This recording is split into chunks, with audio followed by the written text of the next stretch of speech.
किसके लिए है? घनमूल। अभी पढ़े थे हमने वर्गमूल और आज की क्लास है हमारी घनमूल क्यूब। ठीक है, तो फर्स्ट तो हमको एक चीज याद रखनी है इसमें घनमूल में 1 से लेकर 9 तक, 1 से लेकर 9 तक के घनमूल याद रखने हैं। 1 का घनमूल 1 होता है, 2 का 8 होता है, 3 का 27, 4 का 64,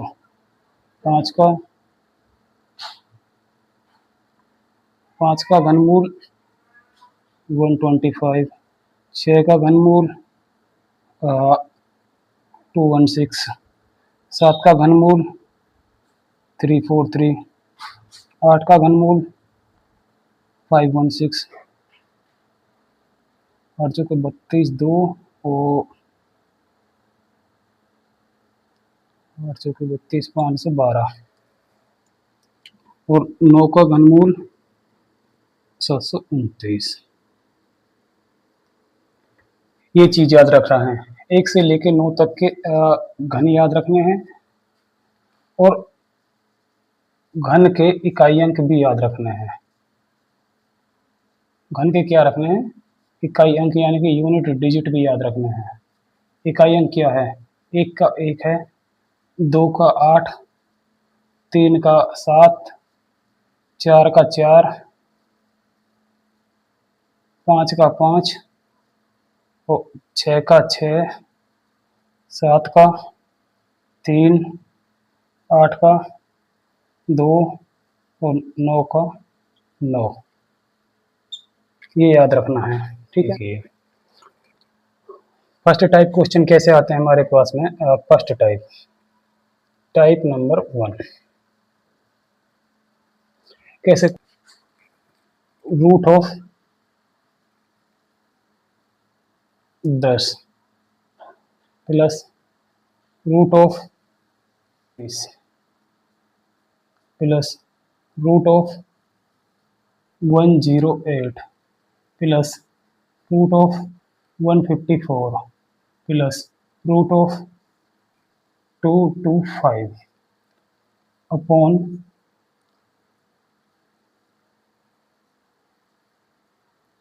का मान ज्ञात कीजिए।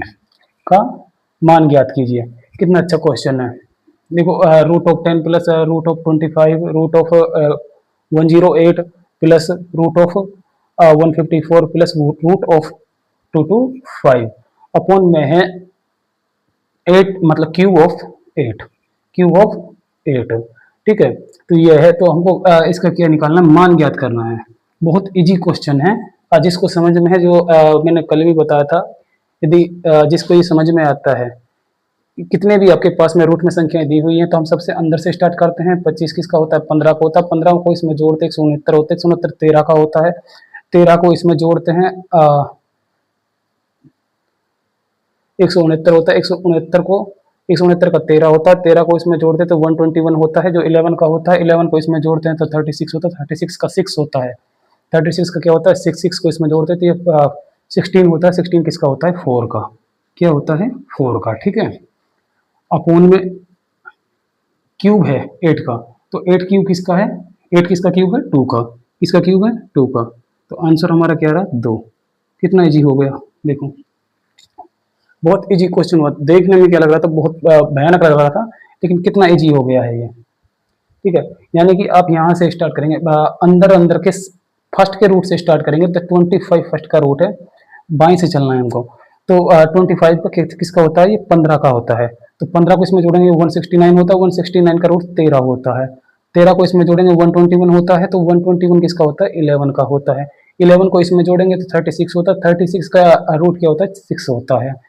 6 को इसमें जोड़ेंगे 16 होता है, और 16 का रूट क्या होता है? 4। तो ये 4 लिखा है हमने। ठीक है, अपोन में 8 का क्यूब क्या होता है? ये 8 का 2 का क्यूब क्या होता है? 8। तो ये क्यूब निकला है तो 2 आया है। तो 2 का भाग इसमें देंगे तो 2 हमारा शेख। अब एक चीज और बताइए आप। एक क्वेश्चन है, क्वेश्चन आ गया आपके पास में 2 की घात 40, 2 की घात 40 का आधा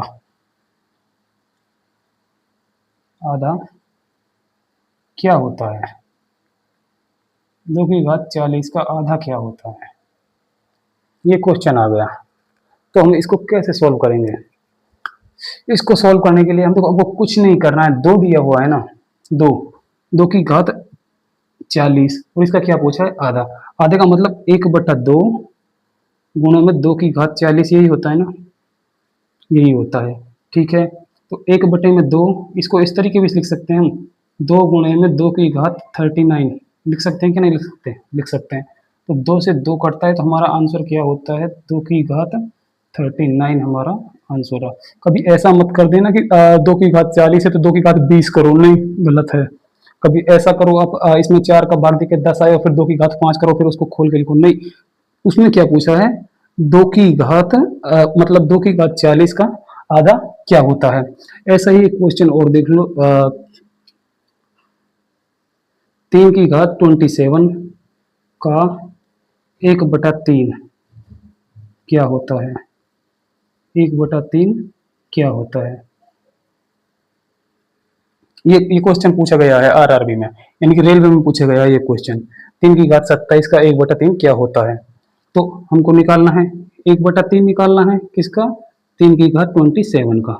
ठीक है, तो आप डायरेक्ट एक कम करके लिख दो, डायरेक्ट भी आंसर डायरेक्ट भी ले सकते हो, लेकिन ये समझाने के लिए कैलकुलेशन बता रहे हैं। तो 1/3 गुणा 3 गुणा 3 की घात 26, क्योंकि गुणा में घातें जुड़ती हैं, गुणा में घातें क्या होती हैं, जुड़ती है। अब ये 26 है और ये एक घात ये हो गई है और ये कितनी हो जाएगी, 3 की घात 27 हो जाएगी, वही हमने एक उसको तोड़ दिया है। तो 3 से हमारा 3 क्रॉस होता है तो क्या बचता है हमारा, 3 की घात 26, ये हमारा आंसर होता है। ठीक है, कितना अच्छा क्वेश्चन है कि वाकई में रियलिटी कंफ्यूज, मतलब कंफ्यूज करने वाला क्वेश्चन है। 2 की घात 40 का आधा क्या होता है। अभी बच्चे क्या करते हैं कि 2 की घात 40 है और इसका आधा पूछा है तो 2 की घात 20 कर देते हैं। ठीक है, तो गलत है। ठीक है, क्वेश्चन को देखो, 2 की घात 40 का आधा, 2 की घात 40 का आधा, या तो इसका पूरा मान यानी कि 40 बार 2 को लिखोगे, उसका गुना करते जाओगे, उसका गुना करते जाओगे तो उसके पश्चात में 2 का भाग दोगे, वो हो जाता है बहुत बड़ा, मतलब क्या हो जाता है, बहुत बड़ा हो जाता है कैलकुलेशन, वो हम नहीं कर पाएंगे। तो इसके लिए हमको क्या करना होता है कि एक घातों को तोड़ देते हैं, घातों को क्या तोड़ देते हैं, तोड़ देते हैं। सब कुछ ऐसा आ गया, इसको देखिए, ऐसा आ गया ए क्रॉस ए गुणा में ए गुणा में ए गुणा में ए। अभी आपसे पूछा जाए कि ए की घात क्या है, ए की घात क्या है, तो गुणे में घातें जुड़ती है, 1 2 3 4, तो ए की पावर क्या हो जाएगी 4, ए की पावर क्या हो जाएगी 4, गुणे में घातें जुड़ती है। अब इसी तरीके से हमने इसको लिखा है 2 गुणे 2 की घात 39 और इसको लिखिए 2 के पास 2 के पास हो जाता है तो 2 की घात 39 हमारा आंसर रहता है। ठीक है, second type, second type, second type में क्वेश्चन कैसे आता है।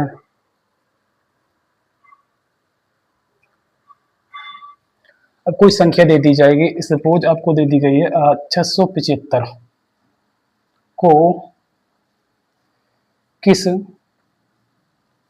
छोटी से छोटी संख्या, किस छोटी से छोटी संख्या से गुणा करें, संख्या से गुणा करें,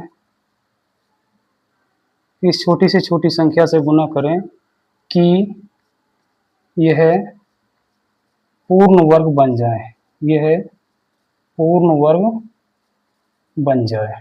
तो किस छोटी से छोटी संख्या से गुना करें कि यह पूर्ण वर्ग बन जाए, तो वो आपको क्या देगा, ऑप्शंस में देगा। तो आपको करना क्या है, फर्स्ट ऑफ ऑल हम तो ये देखेंगे कि 675 है, हम इसको किस प्रकार से गुणनखंड में लिख सकते हैं, ऐसा लिख लेते हैं। ठीक है, 675 को हम ऐसा भी लिख सकते हैं, 675 को हम ऐसा भी लिख सकते हैं, 3 गुणे में 3 गुणे में 3 गुणे में 5 गुणे में 5। देखिए 55 25 25 75 होता है, 75 150, 25 25 25 75 और 75 तिया क्या होता है, 75 दूना 150, 75 तिया 225, 225 गुना 3 करते तो 675 कितना होता है 675। हम इसको इस प्रकार भी लिख सकते हैं। ठीक है, अभी ये क्यूब में चल रहा है, तो क्यूब में क्या होता है, जो संख्याएं 3 3 का जोड़ पेयर बनते हैं, क्यूब में 3 3 का पेयर बनते हैं, लेकिन इसमें क्या है, इसमें 2 है, इसमें क्या है 2 है।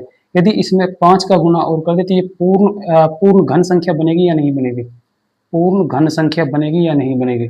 तो पूर्ण घन संख्या बन जाएगी ना। तो पूर्ण घन संख्या बनाने के लिए हमको किसका गुना करना पड़ेगा, 5 का। तो हमारा आंसर क्या रहेगा इसमें, 5 से गुना करना है। किससे करना है, 5 से। ऑप्शन में टिक करना है 5 पर, ठीक है। इस तरीके से क्वेश्चंस होते हैं। एक क्वेश्चन और देख लो इसमें ही, एक क्वेश्चन और देखेंगे। किस छोटी से छोटी संख्या से गुना करें कि 980 जो क्या बन जाए, पूर्ण घन संख्या बन जाए, पूर्ण घन संख्या बन जाए। 980 को किस छोटी से संख्या से गुणा करें कि पूर्ण वर्ग संख्या बन जाए। तो हम इसको इस प्रकार में लिख सकते हैं, 980 होता है 980, तो लिख सकते हैं 2 गुणा 2 गुणे 5 गुणे 7 गुणे 7, इस तरीके से लिख सकते हैं। अब पूर्ण वर्ग बनाने के लिए संख्या को देखिए कि इसमें 2-2 के पेयर बनते हैं, वर्ग में 2-2 के पेयर बनते हैं, 2-2 के पेयर बने हुए हैं, इसका पेयर नहीं बना हुआ है, तो हमारा आंसर क्या हुआ, 5। तो हमारा आंसर क्या हुआ, 5। यदि 5 से गुना और किया जाए तो ये संख्या कैसी बन जाएगी, हमारी पूर्ण वर्ग संख्या बन जाएगी, ठीक है। तो कैसी संख्या बन जाएगी, पूर्ण वर्ग संख्या बन जाएगी। बहुत शॉर्ट तरीका है ये, इससे मैटर और कोई छोटा नहीं होने का है, यही है तरीका है किसी संख्या को पूर्ण वर्ग बनाने के लिए, किसी संख्या को किस छोटी से छोटी संख्या से गुणा किया जाए। ऐसे क्वेश्चन, इस संख्या का घन निकालना है तो किस तरीके से निकालते हैं घन, आप देखिए। सपोज डेट तुम्हारे पास में 13 का घन पूछ लिया गया है। किसका घन पूछ लिया गया है, 13 का घन पूछ लिया गया है, इसको निकालो, ठीक है। इसके बाद पूछ लिया तुमसे 14 का घन, इसको निकालो, ठीक है। इसके बाद पूछ लिया तुमसे 26 का घन, इसको निकालो, ठीक है। एक तो तरीका क्या होता है, हम इसको क्या मान सकते हैं, 13 को हम इस प्रकार भी लिख सकते हैं ना, 10 + 3 का क्यूब, इस तरीके से लिख सकते हैं, a + b का क्यूब। तो इसको किस प्रकार लिख सकते हैं, 10 का क्यूब + 3 × 10² × 3 + 3 × 10 × 3 का स्क्वायर + 3 का क्यूब, इस तरीके से लिख सकते हैं। यानी कि a का cube + 3a² b + 3ab² + b का क्यूब, तो इस तरीके से निकालेंगे। तो कितनी बार आया है, 100 1000 कितना होता है, क्यूब क्या होता है, यानी कि 10 का गुणा हम 3 बार करेंगे तो क्या आता है, 1000 प्लस 10 का करेंगे 100 आएगा, 3 × 9 होता है 900 प्लस 3 का करते हैं तो 9 आता है, और 9 × 27 270 प्लस 3 × 9 1900 2100 2100 2179। या तो हम इस तरीके से निकाल लें, या तो हम इस तरीके से निकाल लें क्यूब को, या फिर हम इस तरीके से भी निकाल सकते हैं। अब देखिए यहाँ पे 26 का क्यूब पूछा जाए, कोई सी भी 2 अंकों की किसी भी कितनी भी बड़ी संख्या का क्यूब पूछा जाए आपसे, तो आपको क्या करना है, फर्स्ट ऑफ ऑल तो आपको एक संख्या, पहली वाली संख्या का 3 अंकों में क्यूब लिखना है। तो 1 का क्यूब क्या होता है, 1 होता है, इसको 3 अंकों में लिख लो, 3 अंकों में लिख लिया, ठीक है। अभी दूसरी वाली संख्या क्या है, दूसरी वाली संख्या का भी क्यूब 3 अंकों में लिखना है। तो क्यूब क्या होता है, 3 का 27 होता है, लेकिन 27 2 अंक है, तो उसको 027 लिख लो, ठीक है, लिख लिया, ठीक है। अब देखो क्या करना है, अब पहली वाली संख्या का वर्ग करो, तो 1 का वर्ग करेंगे 1 आएगा, उसका गुणा इससे करो, दूसरी वाली संख्या से 1 का गुणा 3 से करेंगे 3 कर, फिर इसका गुणा इससे करो, 3 × क्या होता है 9 होता है, क्या होता है 9। तो इधर से 2 अंकों को छोड़ो, इधर से क्या छोड़ो, 2 अंकों को छोड़ो, और उस संख्या को अगली वाली संख्या के नीचे लिख दो। अगर और संख्या आती तो इनके नीचे लिखी जाती, ठीक है। अभी दूसरी वाली संख्या को देखो, दूसरी वाली संख्या का स्क्वायर करो, क्या होता है 9, 3 × क्या होता है 9, उसका गुणा इससे करो, पहली वाली संख्या से 9 का गुणा 1 से करेंगे 1 बार आएगा, 1 का गुणा 3 से, इसका गुणा इससे करेंगे 9 का गुणा 1 से करेंगे 9, और 9 का गुणा 3 से करेंगे 9 × 27 आता है, क्या आता है 27। फिर 2 बार में 1 अंक को छोड़ो और दोनों संख्याएं लिख दो, ठीक है। और अब इनको क्या कर दो, जोड़ दो, 7 7 2 9 9 2 11 का 1 का, हमारे पास मसल बचती है 2, 1 और 1 2, तो हमारा आंसर क्या हुआ 2197, ठीक है, ये हो गया। अभी इसी तरीके से 14 का देखिए, 14 का करेंगे 0 0 1, 16 × 4 = 64 होता है, तो 0 64 लिख लेंगे, ठीक है। अभी फर्स्ट का स्क्वायर करेंगे, एक आएगा, 4 से गुना करेंगे, 4 4 से इसका गुना इससे करेंगे तो 4 तिया 12 होता है। 2 अंक छोड़ो, 12 लिखो। ठीक है, अभी इसका स्क्वायर करेंगे, 16 4 चौका 16 होता है, 16 का गुना इससे करेंगे एक बार और इसका गुना इससे करेंगे तो 16 तिया 48। एक अंक को छोड़ो और उसके नीचे लिखो 48। ठीक, अब इनको जोड़ो, 4 8 से 14 4, आंसर कितना बचता है 1, 6 और 1 7, 2 27 44 आंसर।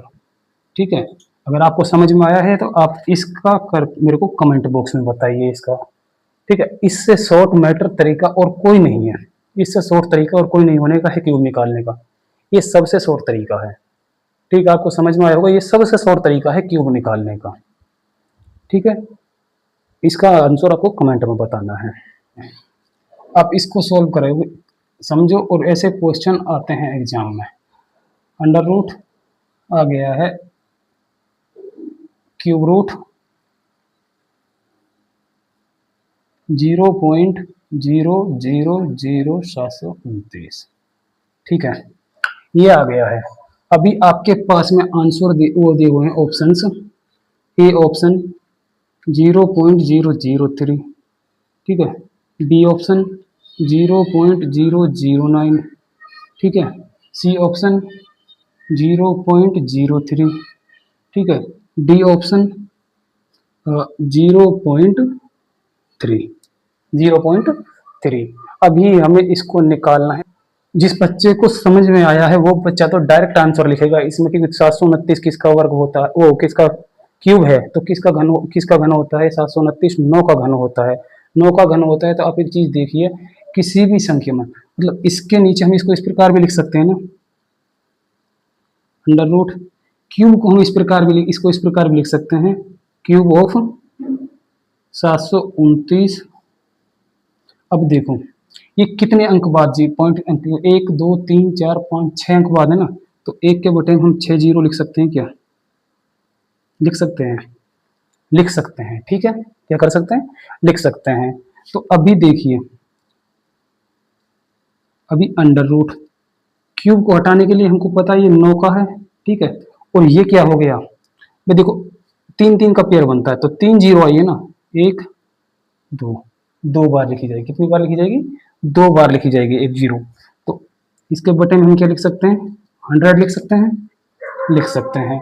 ठीक है, तो 3 किसका वर्ग होता है, किसका अंडर रूट क्या होता है 9 का, 3, ये इसका किसका है 10 का, तो 0.3 हमारा आंसर हुआ या नहीं हुआ।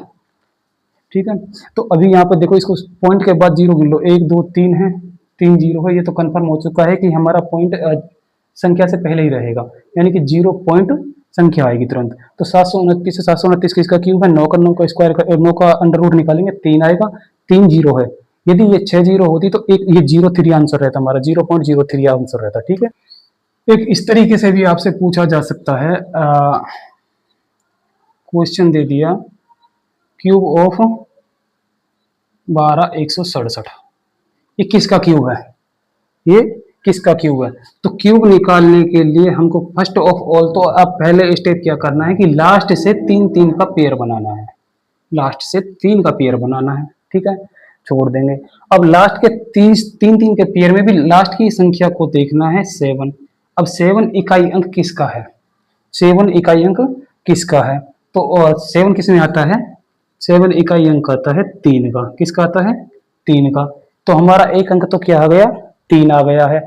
और सेकंड देखिए, अभी बचा हमारे पास में 12, यदि हम 2 का क्यूब करते हैं तो 8 आता, वही वर्ग की तरह यदि 3 का करते हैं तो 27 आता है।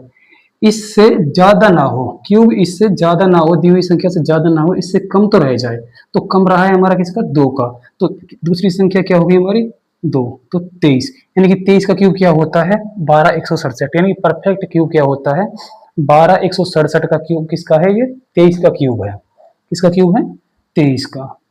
ठीक है, ये चीज हमको याद रखनी, इस तरीके से हम क्यूब्स निकालते हैं।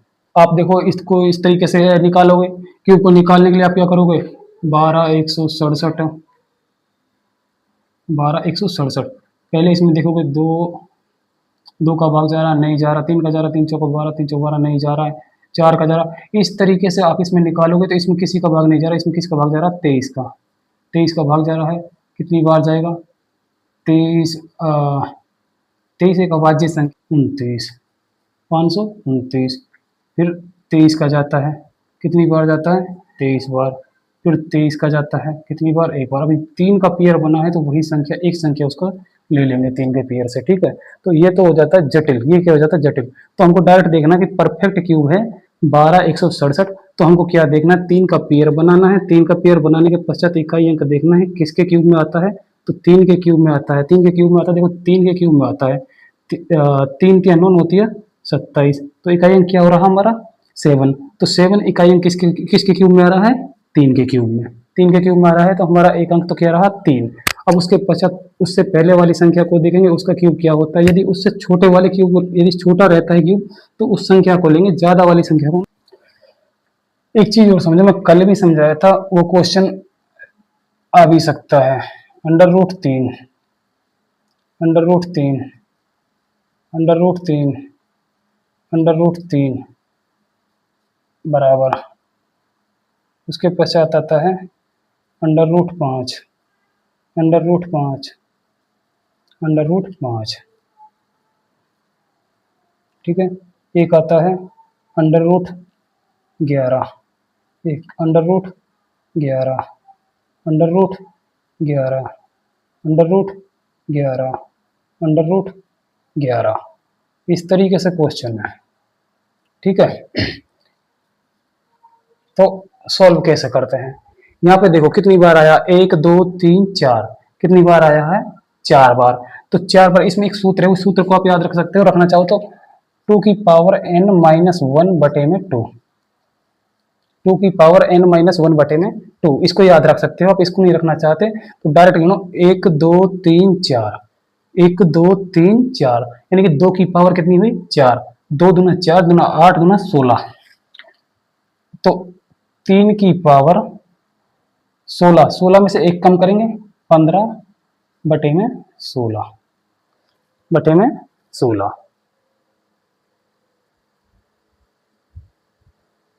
2n, n की 2n-1 बटे में 2n, ठीक है। तो ये आंसर हो गया हमारा, ठीक है। अभी इसको देखिए कितनी बार आया है, 3 बार। कितनी बार आया है, 3 बार, 2 दूना 4, दूना 8, यानी कि 5 की पावर 7 बटे 8 आंसर होता है। इसका आंसर आप कमेंट बॉक्स में बताओ, बहुत इजी हो गया, ठीक है। धन्यवाद। आपके वर्गमूल और घनमूल की क्लास होती है समाप्त। आप हमारी वीडियो आपको अच्छा लगे तो आप हमारे चैनल को सब्सक्राइब करें, लाइक करें और वीडियो को अपने दोस्तों के पास में जरूर भेजें।